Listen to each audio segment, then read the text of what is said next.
Rangers take game 1 in Baltimore.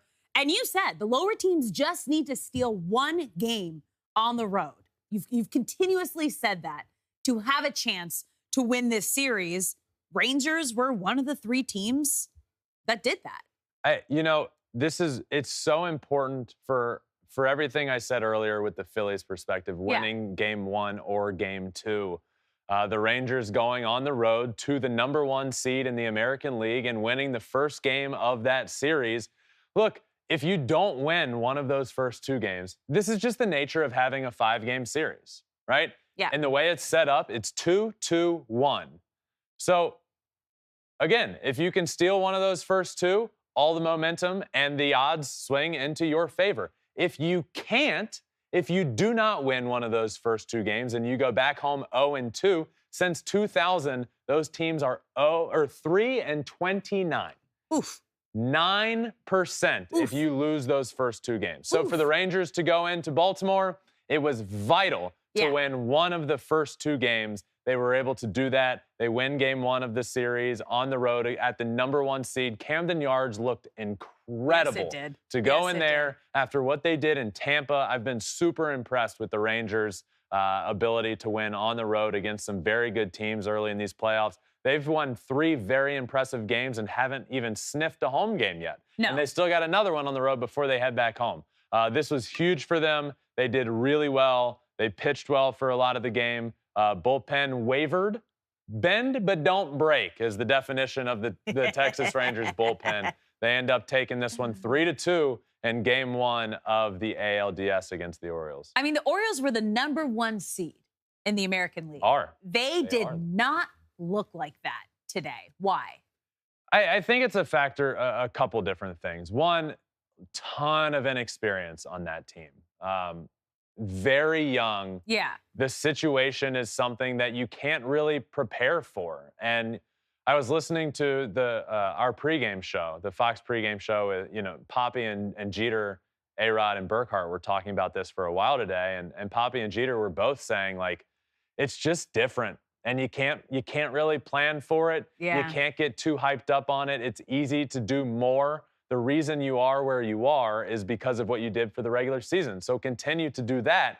But for these young guys, you get there, you see the crowd, you see the towels for the first time all year. Yeah. The place is going nuts for every single thing. A two-strike count with nobody out in the first inning, and the crowd's acting like you've never seen before if you're a rookie. Yeah. All of a sudden, you start playing tight, right? It's natural. It is. It's natural. And until you experience it, you can't replicate it, or you can't go through it. So now they have experienced it. So I think they were a little tight. Okay. I also think they ruined a bunch of their chances late in the game.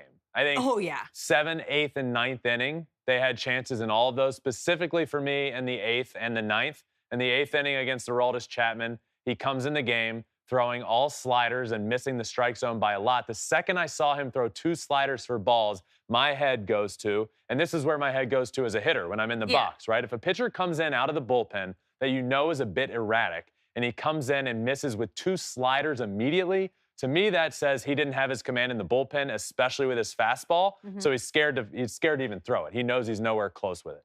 Missed with 2 sliders, missed with 2 fastballs. He was all over the place. So that guy gets on base. Then it happens again. 2 guys get on base. Aroldis Chapman is nowhere near the strike zone. And this is a thing with Chapman, right? He's either on or really off. Then all of a sudden, next batter comes up very aggressively, swings early in a count, grounds out to the left side, double play ball. Chapman strikes out a guy after that, though still a little erratic, and gets out of it. Next thing you know, you completely let him off the hook. Yeah. When, in my opinion, if I'm that batter, I see what's happened in front of me. I make him throw 3 strikes. Yeah. I make him get in the strike zone, especially at least for 1 strike. Then I hunt my pitch, and there was none of that happening. They just got really aggressive. And then in the 9th inning, huge base running mistake. That was. Gunnar Henderson gets on base, nobody out, line drive to right field, and then he gets thrown out stealing.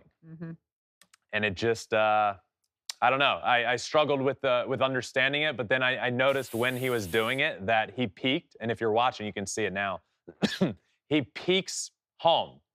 So to me, that's not a straight steal, right? So he thinks something is on, and that's what we found out after the game. He thought something was on. Ends up getting thrown out at second base, thought a hit and run was on, missed a sign. You can't be missing signs in game 163 of the season. That's what the Orioles did wrong today.